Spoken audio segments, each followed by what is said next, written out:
Hello Eternum and welcome to KOTT News, Eternum's #1 source for news, and this is the War Report.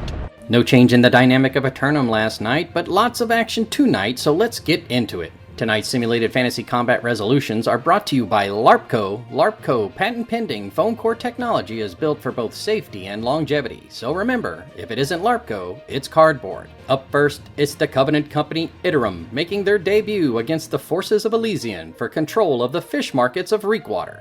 Nothing is known about newcomer Iterum, or what they intend to do if they should win, but if they hope to contend against the Iron Chefs of Reekwater, they better be prepared to present the judges with their finest creations. In the late matchup, it's the Instigators once again initiating interpersonal conflict in Morningdale against the forces of Regime. The Instigators have been stumbling around the island in a drunken stupor, declaring wars on anyone they can. But Regime has been holding the northern territory of Morningdale since seizing it from the founding house of Death's Wish, and continue to appease the Death Wall in their efforts to bring it down. But what's this?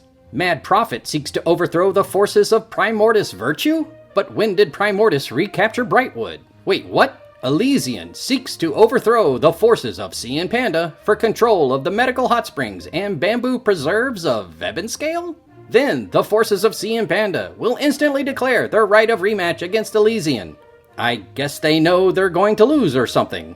Okay, this makes more sense. The Marauders of Pacific Raven Company fight for control of Monarch's Bluff against the forces of Elysian.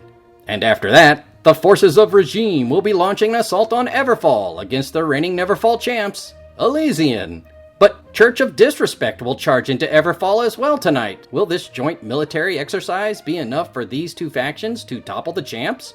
And will Elysian have anything left in the tanks to defend the archipelagos of Restless Shore from the forces of Verdurus? Meanwhile, in Weaver's Fen, the Marauders of Imperial Guard are back, and so are the Loyalists? What madness has this island caused? The answer? Who knows, as Imperial Guard will also be throwing themselves into combat against the Church of Disrespect for control of Cutlass Keys. But that's not enough for Imperial Guard, as they move on 3 fronts in order to attempt to overthrow the Spice Merchants of Dominion in First Light, who are also defending themselves from the forces of Death's Wish, the former founding house, still looking for a home since being deposed. And I'm sure no one was expecting, no one was prepared for, and no one even considered that Not Reckoning would be back again, attempting to seize First Light. Uh-oh, it looks like Pacific Raven Company plans to backstab Regime after their joint military efforts in Everfall, but will they secure the Death Wall in Morningdale? Now this is interesting. Sea and Panda throwing their tokes into the kitchens in Reekwater. I hope they bring their appetites and their recipes, where tonight's secret ingredient is alligator! Be sure to tune in for complete coverage and reaction from the citizens at 11. Until then, this has been War Correspondent JChalant, KOTT News.